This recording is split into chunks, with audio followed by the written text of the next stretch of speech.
whatsoever, make sure you stay tuned to the end of this video because I'm going to share some secrets with you that are going to blow your mind. Trust me. I'm going to explain all this to you in 3 simple, fast steps. Step number 1, the supply shock. What is a supply shock exactly? It's very easy. You go down to Walmart, nothing is in the shelves. And you may say, well, George, I think you might be exaggerating a little bit. Really, 94% of the Fortune 1000 companies have part of their supply chain in Wuhan. Not just China, specifically in Wuhan. 5 million companies globally have part of their supply chain in Wuhan, China. What type of companies are these? Editor, throw up the pictograph. To grasp the magnitude of this problem, let's look at the top 10 companies that import the majority of their goods from China. I think you're going to recognize some of these. Walmart, Target, Home Depot, Lowe's, Dole Foods, Samsung, LG, Philips, and IKEA. And it's not just staple goods that you buy on a daily basis. Also, the majority of pharmaceutical ingredients are sourced in China. And car parts, as an example, Hyundai, one of the largest manufacturers of automobiles worldwide, has had to shut down many of their factories because they can't get those parts. They're not being made anymore in China. This takes us to the Chinese PMI. What is the PMI, you may ask? Editor, let's go straight to Investopedia. The PMI, or Purchasing Managers Index, is a measure of the prevailing direction of economic trends in manufacturing. The PMI is based on a monthly survey of supply chain managers across 19 industries, covering both upstream and downstream activity. So basically, the PMI is how well the manufacturing sector is doing in a particular country.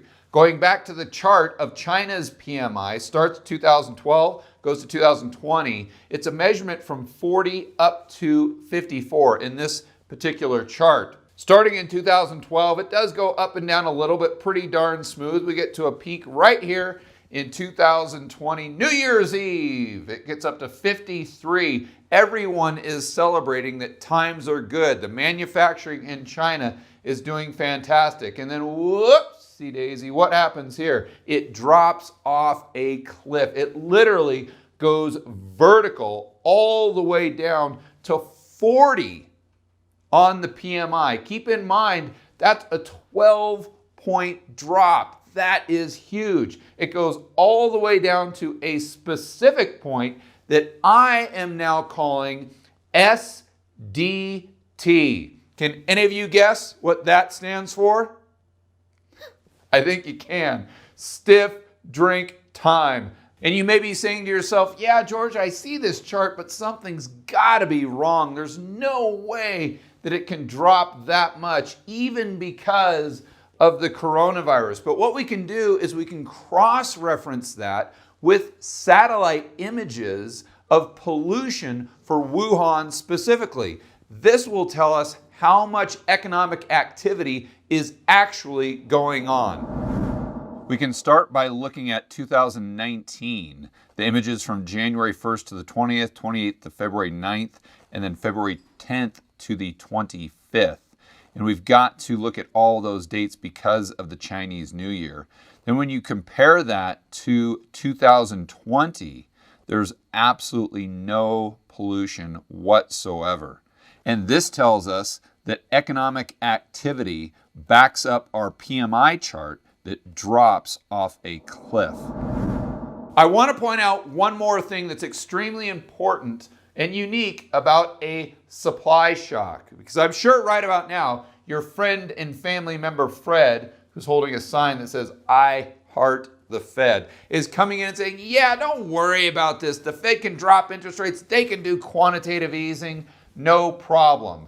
But what your friend and family member Fred doesn't realize is that the only tools at the Fed's disposal are meant to combat a demand shock, not a supply shock. You think about it. If we have a situation like Hurricane Katrina, where there's just no goods stocked on the shelves, or a supply shock like the oil embargo we had in the early 1970s, money printing or dropping interest rates will do nothing to help that. In fact, it might exacerbate the problem through potentially higher inflation if they can get those extra currency units into the real economy. And oh, by the way, I accidentally watched CNBC for about 30 seconds the other day. And before I could run over and grab the remote to turn it off as fast as I can, I actually came up with a great idea for a question of the day. Who has a bigger man crush on the Fed? Your friend and family member Fred or Steve Leisman? Let me know what you think in the comments below. Step number 2, demand shock. And that is when consumers are not spending money. And in the United States, when consumer spending is 70% of GDP, if consumer spending goes down, that is a big problem. Consumer spending is directly tied to consumer confidence. So I've got a chart of consumer confidence right here, starting at 1977, going to 2017, but I do have data that is current. It's on a scale of 0 to 140.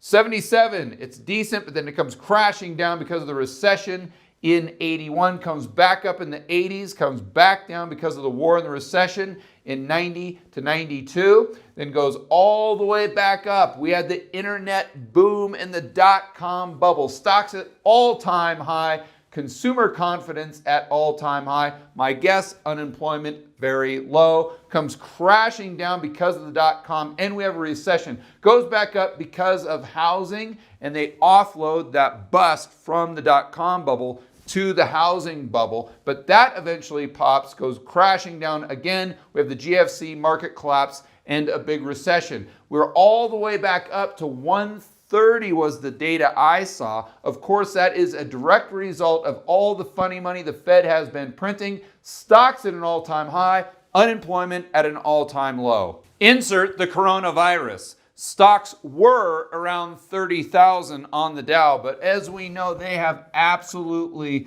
crashed. Last time I checked, just a little over 25,000. That is a really big loss, but it doesn't necessarily mean that we're in a recession right now. The key linchpin to that is the unemployment rate. And yesterday we got a very good jobs number. But remember, those jobs numbers are a lagging indicator. That tells us what happened a month ago or 2 months ago. It doesn't tell us what's happening right now. And if we look at the news, companies are sending their employees home.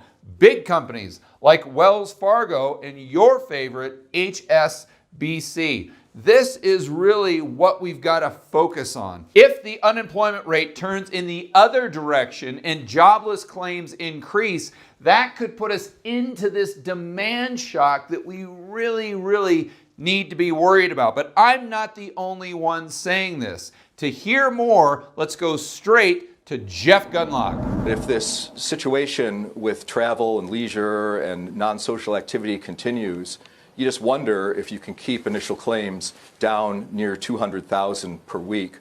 The 5-year moving average of initial claims is around 243,000. And one of the most predictive aspects, economic statistics for recession is when you get unemployment claims on the weekly basis. I use the 4-week moving average because they're so volatile. But if they go above their 5-year moving average, you're done. You can just put a fork in the economy. Put a fork in the economy. That pretty much sums it up right there. But what is this end game? If we have a supply shock and a demand shock, that's something we have almost never seen in history, especially not in the United States. So I think the net result of that would be consumer prices taking Buzz Lightyear to infinity and beyond, and high-ticket items, including asset prices, completely collapsing.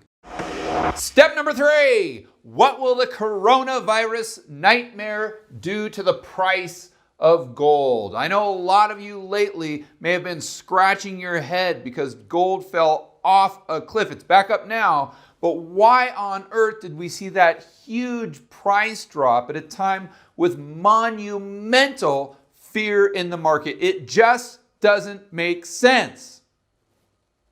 But wait one moment. Let me put the pieces of the puzzle together for you. I have a chart of the repo fails and the price of gold. It starts in July of 07 and goes to February of 2009. These blue bars indicate the amount of repos in dollars that actually failed. That means that there's an agreement to do, let's say, a $50 billion repo. And before they get to the specific time where the transaction needs to take place, one of the parties backs out.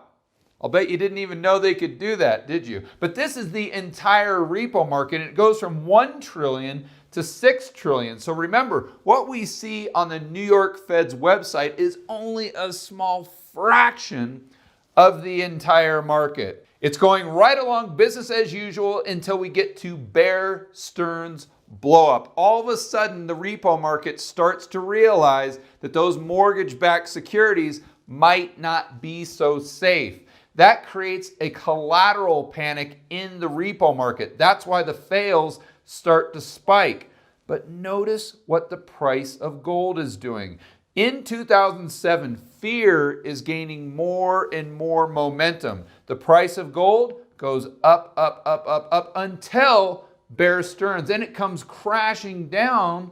But why is it crashing down? Maybe it's because there's a lack of collateral in the system. There's a panic, and all those entities going into the repo market have to sell their gold because they need that liquidity, and they don't have any collateral to get that cash like they normally would have. Then the federal government comes in, changes the rules, and expands the amount of asset-backed securities that the entities can use in the repo transactions. That solves the collateral problem. Fear kicks back in. The price of gold goes up until the government comes back into play and bans short selling on the GSEs. Then fear completely disappears because the market thinks the problem has been solved. Gold sells off until we get to Lehman Brothers. Then fear kicks right back in a big, big way. Gold goes up to $1,000 a share, goes through the roof, then comes crashing down. Because of Lehman, we had massive collateral issues. Look at what happened to the repo fails. They went up over $5 and $6 trillion per night. Those were just the fails. So we have this huge collateral panic. Everyone sells every ounce of gold they have. Gold comes all the way down to near 600 until the Fed steps in with quantitative easing 1, starts printing money. This puts a Band-Aid on the collateral issue, but fear sets right back into the gold market, especially because they see the expansion of the Fed's balance sheet. This takes the price of gold around 700 up almost 50% to 1,000. Now, I know this may be shocking to a lot of you, and you may be asking yourself, George, what are you talking about? You mean to tell me that the repo market actually has something to do with the price of gold, and that's a cross current? And if there are all these repo fails, that has the tendency to push down the price of gold in a crisis. That is just crazy talk. Where are you getting this chart? I got this chart from a good friend of the channel and repo expert. You might know him. His name is Jeff Snyder. So I'm guessing the question on everyone's mind right now is, George, what are these repo fails and what are they doing right now when we're in the middle of the coronavirus nightmare? Editor, help me out with that. They're directly correlated to the oversubscribed repos that we're seeing on the New York Fed's website, if you've been following this channel at all, you know as of the last few days, the oversubscribed on the term repos have gone through the roof. This gives us a specific answer as to why there could be a lot of downward pressure on not only gold, but silver, the miners, and Bitcoin. But this is great news for all of us who are bullish on those asset classes. Why? Because the Fed is going to solve this problem, or solve this problem, like they try to solve every problem. And that's with more and more money printing. So if they do achieve their objective as to getting these fails and the oversubscribed repos down to a manageable level, that means that the collateral issue goes away and we get right back to where we were in September of 2008, where now all that's left is fear and money printing, sending the price of those assets to infinity and beyond. The main takeaway is the solution the Fed has, the only solution, is the exact thing that will make all these asset classes go parabolic. But let's take it right back to gold. If we assume that gold is going up, if we are bullish in the future, what's the best way to play it? What is the best strategy that allows us to maximize on our returns? To dive into that a little deeper, let's go to a clip of my full-length interview with Marin Katusa. Correct me if I'm wrong, but the price of gold itself and the price of the GDX, and if I'm not mistaken, Rick with Sprott, went up about 40%, but some way you invested in gold, it went up by like 90%. So first and foremost, am I saying that correctly? And if I am, can you kind of maybe walk us through the structure of how you created a return that was so much more substantial than gold itself, or guys like Rick? There's a few reasons why. Not because I'm smarter, that's a debate for another day, but it comes down to this. I'm the largest investor in my fund. And rather than owning 40 stocks, I really honed in and focused. And since Macro Voices, we're up another 50% since then. So it's like well north of 140%. Wow. My whole focus is being first to the story, structuring these products where you also get a warrant kicker. Okay, so when you do a financing, you almost get, if it works out, you get paid twice. One thing I want to share is when I wrote up, I was the first guy to write up the potential in Newmarket because they were buying Fosterville. That became Kirkland Lake. I did that at $1 and change. That ran to $60. My mistake there was I sold too early. And I did a whole analysis about how to sell and my mistakes. And now what I've actually told people is, look, you're sitting at like a 400% gain on this stock. You should probably reduce, and it's called the Katusa free ride. But I'm holding on because I believe there's nothing better than this deposit in the US. And until I'm proven wrong or it gets taken out, I'm going to run with this. So there's the aspect of knowing what to buy, but then I get in and explain to people my psychology about, holy crap, we're sitting at 480% gain on this. Should I sell some? And it's a struggle with an emotional going, maybe I should reduce my risk. And there's other times that, the stocks don't work out that have had big runs. So it's a process. Just because I've done very well over the last 8 years doesn't mean the next 8 will be great. But every day is a battle. It's a tough market. And for me, it's an honor to be compared to guys like Rick. For more content that'll help you build wealth and thrive in a world of out-of-control central banks and big governments, make sure you check out my full-length interview with Marin Katusa tomorrow, and check out this playlist right here, and I will see you on the next video.